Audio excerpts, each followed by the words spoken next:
Have you ever felt like a stranger in your own home?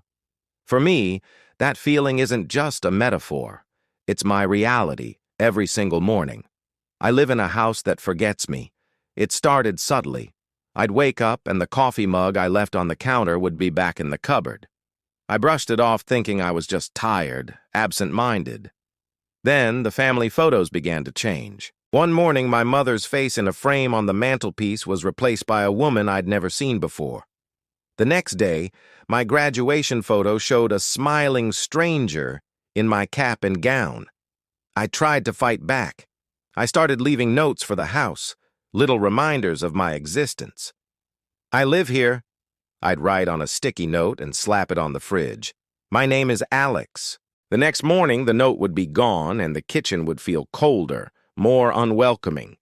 It was as if my attempts to be remembered were only making the house angry. The layout of the house began to shift. The hallway to my study, a place I've worked in for years, would suddenly end in a blank wall. The door to the guest room, where my sister stayed just last month, vanished overnight, leaving smooth, uninterrupted plaster. It's like the house is slowly erasing me, one room at a time, constricting my world until there's nothing left.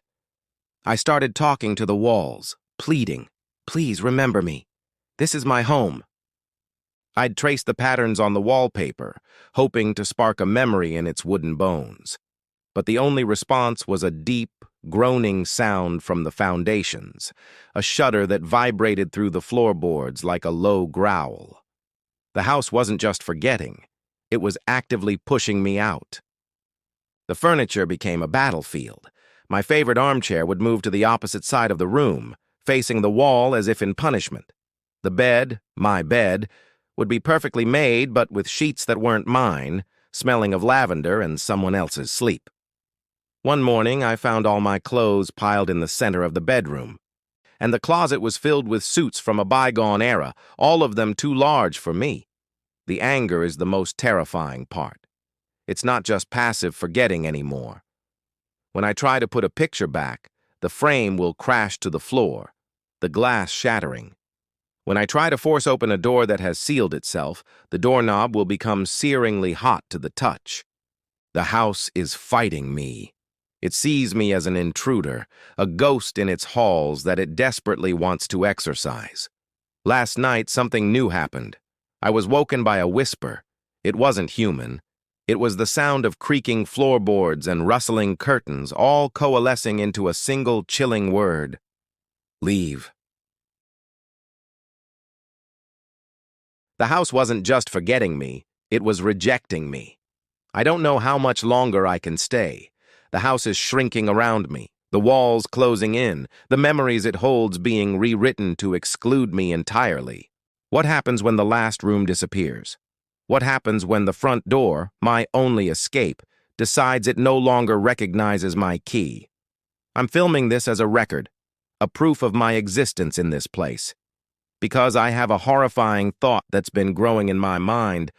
What if the house isn't just forgetting me? What if it's teaching me to forget myself? If my home doesn't remember who I am, how long will it be before I don't either? Every reflection in the windows looks less and less like me. The face is familiar, but the eyes? The eyes belong to a stranger who looks lost, a stranger who looks like he's about to disappear. I'm trapped in a place that denies my past and is actively trying to erase my future. The scariest part is, I think it's winning. The house is getting what it wants, a clean slate, a new story, a story without me in it. What would you do if your own home turned against you? Let me know in the comments below. And if you want to see what happens next, if I can find a way to make this house remember, make sure to subscribe and hit that notification bell. Thanks for watching. I hope I'm still here for the next one.